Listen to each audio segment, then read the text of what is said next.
The moment I read the message, my stomach twisted into a knot so tight I could barely breathe.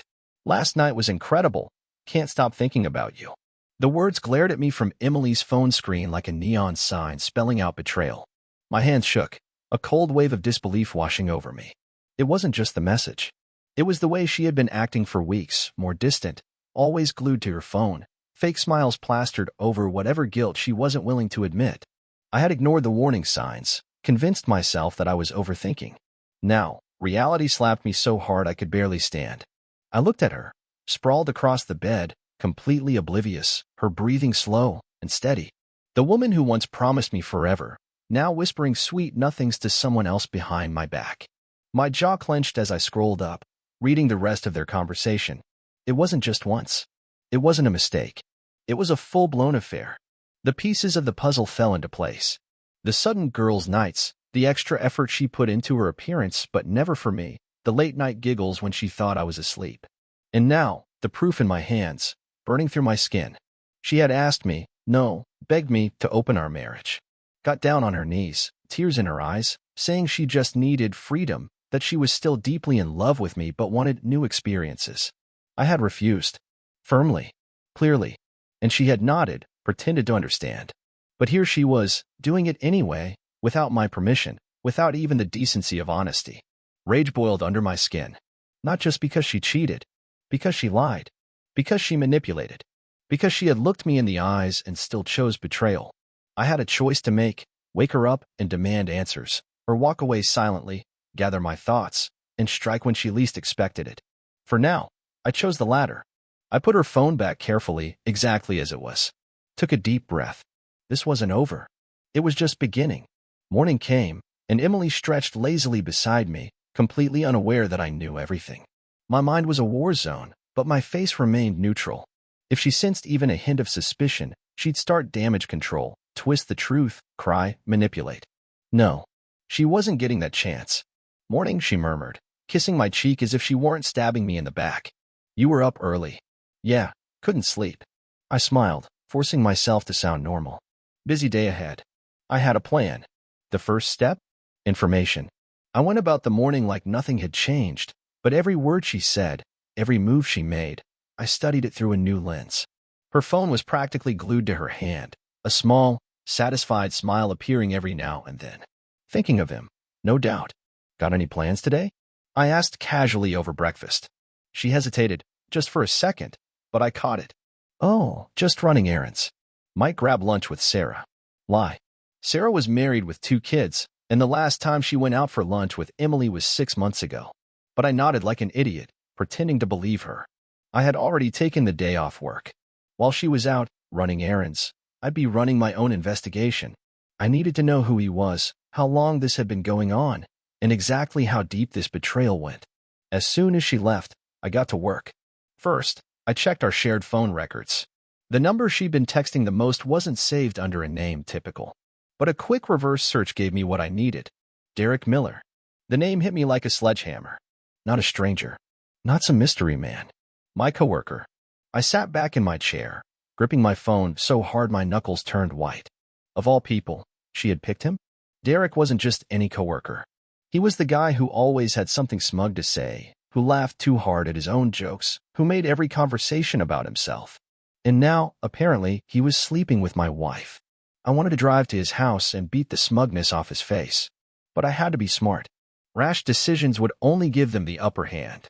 Instead, I did something better. I called my lawyer.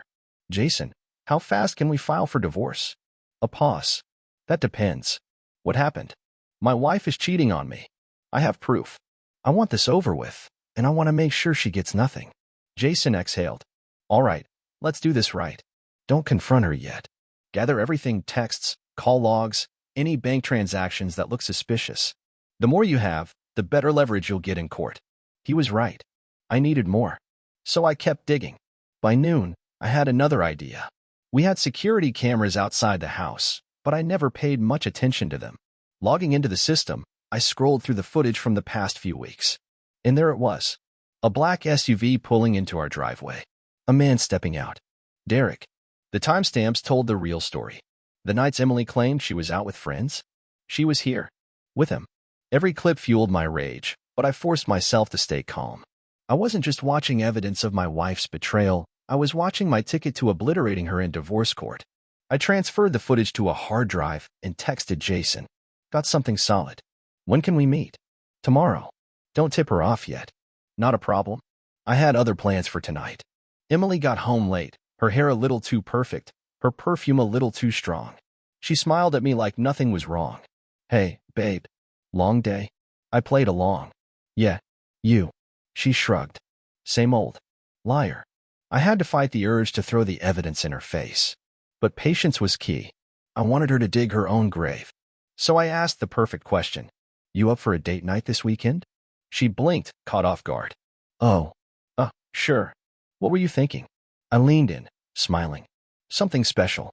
Just you and me. Her reaction was all I needed. That flicker of hesitation. The slight panic in her eyes. She wasn't thinking about spending time with me, she was wondering how to rearrange her plans with Derek. I almost laughed. This was going to be fun. Emily moved around the kitchen, pretending everything was normal. She hummed softly as she poured herself a glass of wine, stealing occasional glances at me, probably wondering if I had the slightest clue. I played my part perfectly, keeping my voice calm, my expression easy. If she suspected anything, she'd start spinning her web of lies even tighter. She leaned against the counter, tucking a strand of hair behind her ear. So, what's the plan for date night? Her tone was casual, but I caught the way her fingers tightened around her glass. I shrugged. Something simple. Dinner at that place downtown, maybe a drive after. Just us. She hesitated. Just for a second. Just long enough. That sounds nice. Liar. I knew she was already calculating how to shift things around. How to sneak in one more night with Derek before the walls closed in. The thought made my stomach turn, but I swallowed the anger. Not yet. Later that night, she showered longer than usual, phone suspiciously absent from the bathroom counter. A few weeks ago, I wouldn't have thought twice. Now, I saw everything for what it was. When she climbed into bed, she curled up against me like she hadn't just been betraying me in broad daylight. Her fingers traced lazy circles on my chest, her breath warm against my skin. I almost laughed at the absurdity of it.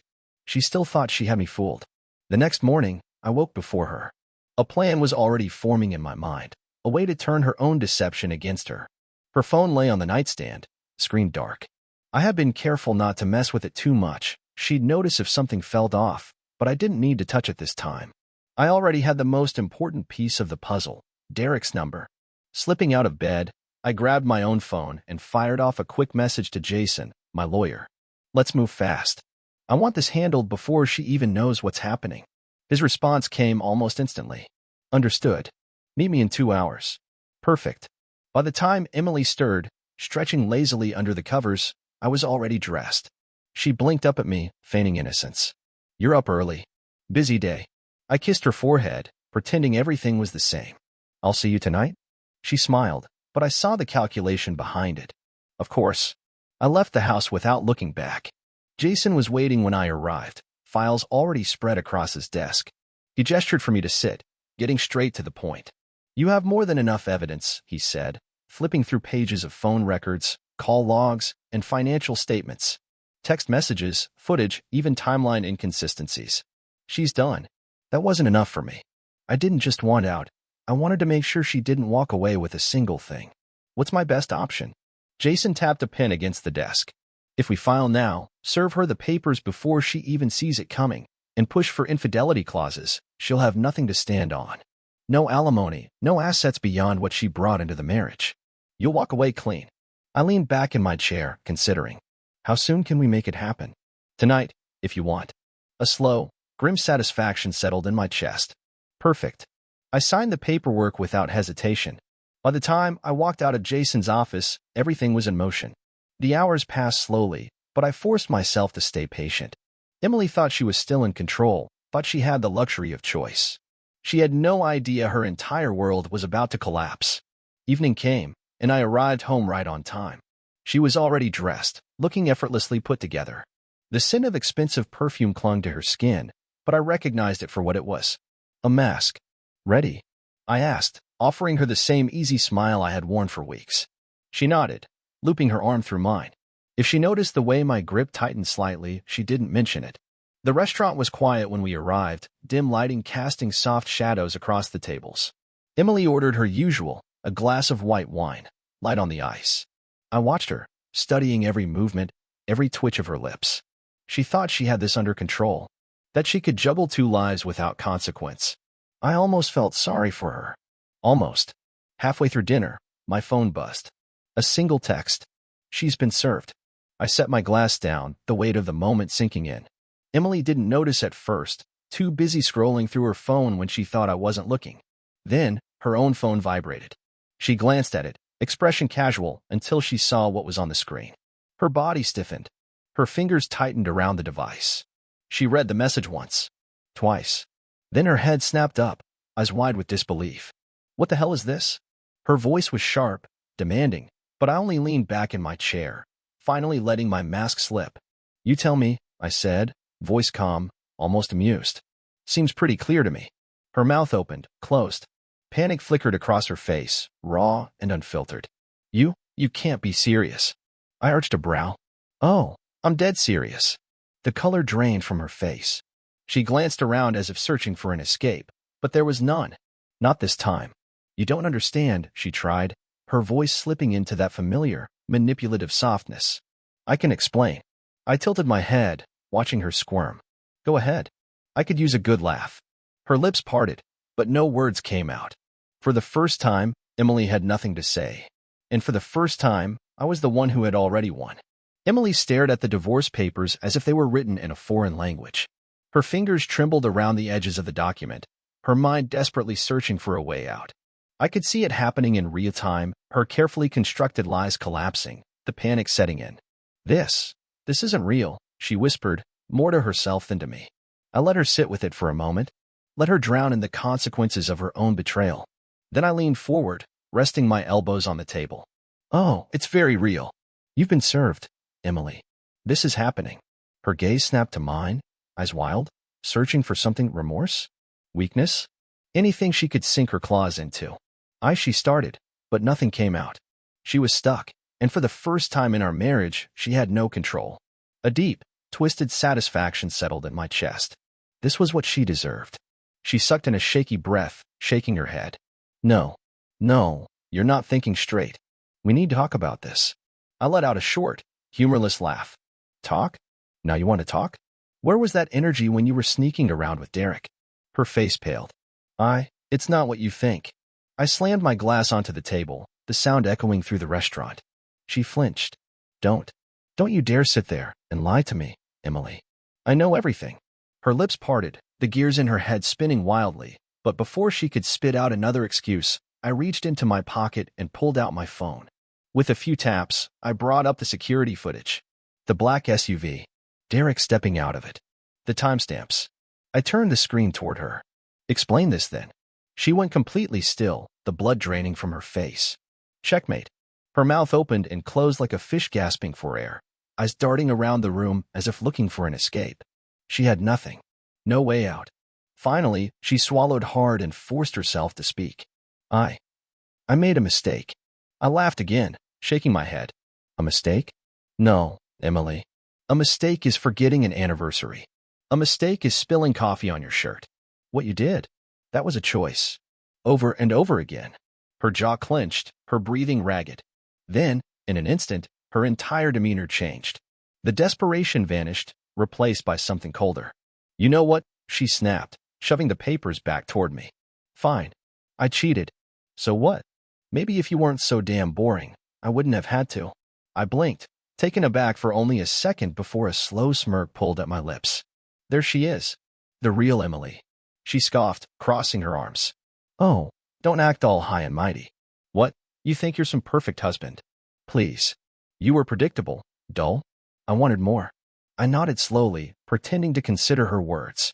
Right. And instead of leaving, instead of being honest, you decided to crawl into bed with another man and lie to my face for months. She rolled her eyes, completely unfazed. You would have never let me go. That was when it hit me. She didn't regret the affair. She didn't regret any of it. What she regretted was getting caught. The realization settled like iron in my chest. This woman never loved me. I exhaled through my nose, forcing myself to stay calm. Well, congratulations. You got what you wanted. Freedom. Hoped Derek was worth it. Something flickered in her expression. Guilt? No, not quite. More like fear. She leaned forward, voice dropping into something softer, more calculated. Come on, baby. We can fix this. It was just a rough patch, that's all. I shook my head, completely unmoved. Rough patches don't involve sneaking another man into our house while your husband's at work. She huffed, frustration clear in her body language. So that's it? You're just gonna throw everything away over one little mistake. I gave her a long, hard look. You threw it away the second you opened your legs for someone else. Her eyes darkened. Now she was pissed. Fine, she spat, grabbing her purse. You want to be a bitter little man about it? Go ahead. But don't come crawling back when you realize no one else is going to put up with you. I let out a slow breath, shaking my head with a small smile. Emily, I wouldn't take you back if you were the last woman on earth. She scoffed, pushing herself up from the table.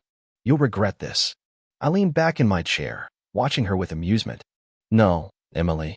The only one regretting anything is you. She opened her mouth to fire back, but no words came. Her jaw clenched, her eyes burning with fury. And then she stormed out of the restaurant, leaving me sitting there with nothing but a divorce on the table and the weight of betrayal finally lifting off my chest. It was over, and for the first time in a long time, I felt free. Emily stormed out of the restaurant, heels clicking against the pavement, her perfect little exit ruined by the way she had to yank open the heavy glass door. The second she was gone, I let out a long breath, letting my shoulders finally drop. It was done. I sat there for a moment, staring at the divorce papers in front of me. My hands ran over the edges, feeling the weight of it all. Months of betrayal, lies, and manipulation, all leading to this single, defining moment. And yet, as much as I had prepared myself, I still felt that gnawing emptiness in my chest. Not because I wanted her back. God, no. But because I had spent years of my life building something with a woman who never really existed. The Emily I married? She was a lie. A well-crafted illusion, designed to keep me exactly where she wanted me. And I had fallen for it. I wasn't even angry anymore. Just numb. The waiter hesitated near my table, glancing at the scene Emily had left behind, the half-drunk wine, the divorce papers, my unreadable expression. He cleared his throat. Would you like anything else, sir? I shook my head, grabbing my wallet. Just the check. The drive home felt strange, as if I were moving through someone else's life. The house we had built together loomed in the distance, but it no longer felt like home. It was just a building now, filled with memories that had soured overnight. I pushed through the front door and was immediately hit by her scent, vanilla and something floral. A scent I had once loved, now tainted by the thought of her pressing up against another man, whispering the same lies she had told me. I needed air. I dropped my keys on the counter and walked straight out to the backyard. The cool night breeze wrapped around me, grounding me for the first time since the storm had begun. My phone buzzed. Jason. All set on my end. The paperwork will be finalized within the next few weeks.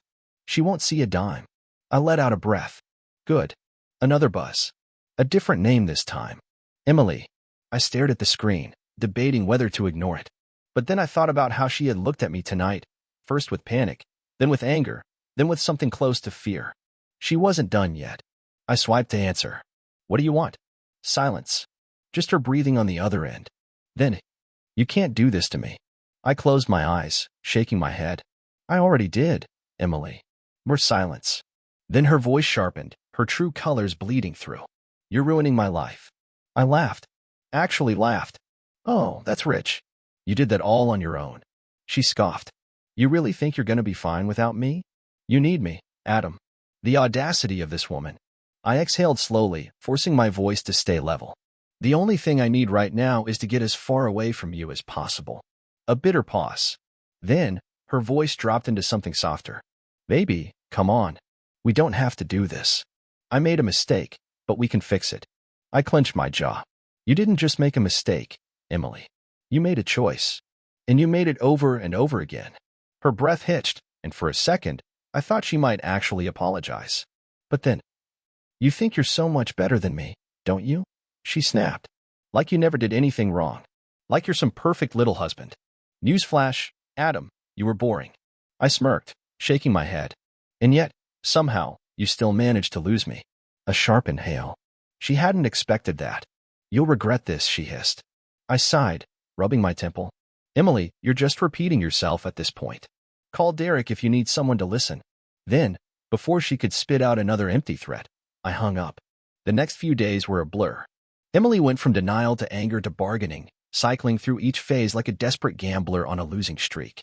She called, she texted, she even showed up at the house once, banging on the door like a madwoman. I didn't let her in. Jason made sure the legal side moved fast.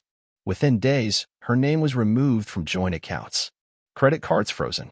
Any leverage she thought she had? Gone.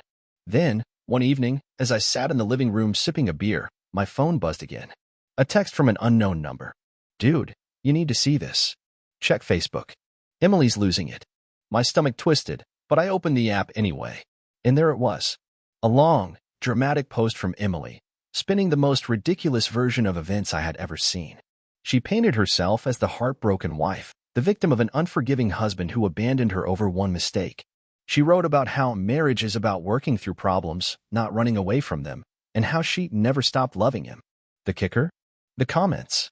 Derek's wife had found the post, and she wasn't holding back. One mistake? My husband has been sleeping with you for months. Don't play the victim now. More replies flooded in. Friends, acquaintances, even strangers. Some people called her out, others defended her, but it was clear she had lost control of the narrative. I leaned back, taking a slow sip of my beer. She had played her game, and she had lost. That night, as I lay in bed, something strange happened. For the first time in months, I slept soundly. No more late-night wondering. No more trying to piece together the lies. No more waiting for the other shoe to drop. Emily was out of my life. And for the first time in a long, long time, I was free. The fallout came faster than I expected. Emily had spent years crafting the perfect image, the devoted wife, the loving partner, the woman who had everything together. But now, that image was crumbling in real time, and she was too deep in denial to stop it. The Facebook post was only the beginning. The comment section turned into a battlefield, exposing every lie she had tried to bury. Derek's wife, Amanda, wasn't just mad, she was out for blood. And she wasn't alone. Mutual friends, people from our neighborhood, even some of her own family were chiming in, asking questions Emily didn't have answers for. Wait, so you cheated, got caught, and now you're trying to play the victim? I always knew something was off with you. Adam deserved better. So, are you and Derek together now, or was this just a hobby? The more she tried to fight back, the worse it got. And then, Derek himself joined the conversation. His comment was short but brutal. Emily, stop. You knew what this was. Don't drag me into your mess. That single sentence shattered whatever fantasy she had left. She replied, begging, pleading, cursing, but it was over. Derek wasn't going to save her. The text started that night. At first, she was furious. Emily, you happy now? You ruined my life, Adam. I hope you're proud. Emily, you think people are going to side with you? Just wait. You'll see. Then, the desperation kicked in. Emily, can we just talk? Please. Emily, I messed up, okay? I know that. But we had something real. Emily, I love you, Adam. I always have. Don't do this. I didn't respond. What was there to say? She had made her choice. She had built her own destruction, brick by brick. Now she had to live in it. A few days later, I got a call from Jason. You're not going to believe this, he said, barely holding back laughter. I leaned against my kitchen counter, sipping coffee. What now? Emily hired a lawyer. Tried to claim you, emotionally abandoned her, and that she deserved half of everything. I actually laughed. You're kidding. Oh, it gets better, Jason said. The lawyer took one look at the evidence we have, her texts, the security footage, everything, and dropped her as a client within a day. I grinned, shaking my head. She really thought she could play the victim? She tried, Jason said, but the law doesn't work on manipulation alone. I let that sink in. For the first time in weeks, I felt something close to peace. She had lost. Not just in court, not just online, but in every single way that mattered. The house? Mine. The accounts? Locked. The reputation she cared so much about? Shattered. And the best part? I didn't have to lift a finger. She destroyed herself. One evening, I was sitting on my back porch, enjoying a rare moment of silence, when my phone rang. Emily. Again. I almost ignored it. But something in me, curiosity, maybe, made me pick up. She was crying. Adam. Her voice was hoarse, almost unrecognizable. I don't know what to do. I said nothing, waiting. Everyone's turned on me, she continued. Derek won't even talk to me. My parents won't let me stay with them. I don't have anywhere to go. She was waiting for me to care, waiting for me to save her. But I wasn't that man anymore. I leaned back in my chair, staring up at the darkening sky. Sounds rough, I said, voice calm. A pause. Then, her breath hitched. You don't mean that. Actually, I do. Another pause. Then, a weak, desperate whisper. Adam, please. I closed my eyes, letting out a slow breath. This woman had cheated on me, lied to me, disrespected me. She had taken everything we had and set fire to it. And now, standing in the ashes, she wanted me to pull her out? I exhaled, shaking my head. You made your bed, Emily. Now lie in it. And with that, I hung up. The days turned into weeks. Emily stopped calling, stopped texting. Word spread that she had moved in with a friend in another city, trying to start fresh. Derek? He was back with his wife somehow. And me? I was finally free. No more waiting. No more hoping. No more Emily. One evening, I sat on my porch with a beer in hand, watching the sun dip below the horizon. I had lost my marriage, but I had gained my life back. And that was worth everything. The silence was the strangest part. For months, my life had been a constant storm, arguments, betrayal, legal battles, and Emily's endless attempts to manipulate her way back into my good graces. But now there was nothing. No late-night texts. No desperate phone calls. No social media meltdowns. Just quiet. And I had no idea what to do with it. At first, I expected it to be temporary. A break before the next wave of drama. But as the days turned into weeks, I realized something important. Emily was truly gone. I didn't miss her. I didn't even miss the life we had before she shattered it. Because that life was a lie. I threw myself into rebuilding. The house, for starters. It no longer felt like ours, just mine. The bedroom where she had once slept felt tainted, so I repainted the walls, changed the furniture, even got rid of the bed we had shared. Some nights, I would sit in the living room, feet propped up on the coffee table, and just breathe. No walking on eggshells. No paranoia. Just peace. Jason came over one evening, beer in hand, smirking as he took in the changes. Damn, he said, whistling low.